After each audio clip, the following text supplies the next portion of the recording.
creo, la universidad que quiero que debe existir, es la universidad que es el motor de transformación social. Y aquí yo creo que no está reñido lo que han dicho los dos compañeros.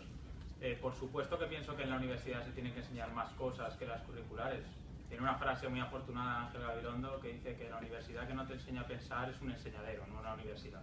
Y yo creo que esa frase resume muy bien lo que queremos que sea. Yo no quiero que aquí no adoctrine a nadie, yo no creo que debamos adoctrinar a nadie, tampoco creo que se está adoctrinando a mucha gente en estos momentos en la universidad, pero lo que yo sí que quiero es que dentro de la universidad haya un momento en el que a los alumnos se les exija pensar, y esto está por encima de los currículums, y junto a esta enseñanza en valores, que no es un valor único, sino la enseñanza a pensar qué valores queremos tener cada uno, yo creo que el otro elemento fundamental de la universidad es introducir un elemento meritocrático que no sea una coartada. Porque la meritocracia es algo fabuloso cuando todos partimos de una igualdad de oportunidades, pero si no partimos de una igualdad de oportunidades, lo que se convierte es una coartada de aquellos que han tenido la oportunidad y aquellos que no la han tenido para justificar las desigualdades.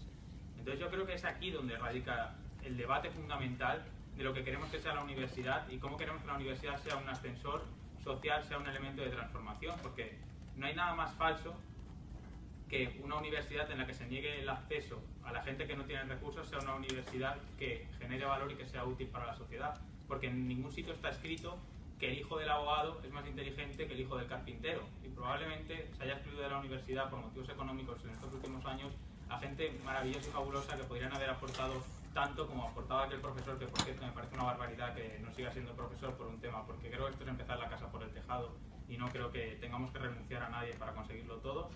Pero realmente lo que tenemos que conseguir es una universidad donde cualquier persona entre o no entre por un puro criterio de mérito, y de mérito entendido como una cuestión alta y amplia, porque al final los resultados no se miden en ese ranking de las 200 mejores universidades, porque eso al final es todo mucho más complejo que eso. ¿Y qué universidad queremos? ¿Qué objetivos queremos? Y entonces le pondremos los medios que queramos que tenga. Yo quiero una universidad donde pueda sentarse en el pupitre de al lado una persona que tiene muchos recursos y una que no tiene ninguno, simplemente porque los dos lo merezcan exactamente igual.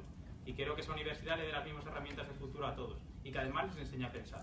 Y yo creo que en los últimos años hemos perdido capacidad crítica en la universidad, se ha intentado amilanar la capacidad crítica de la universidad y además se ha intentado capar que parte de la sociedad pueda acceder a esta universidad. Yo creo en la universidad que es motor, que es ascensor social, y yo creo en una universidad donde al final los criterios económicos no sean criterios para valorar absolutamente nada. Muchas gracias, Borja.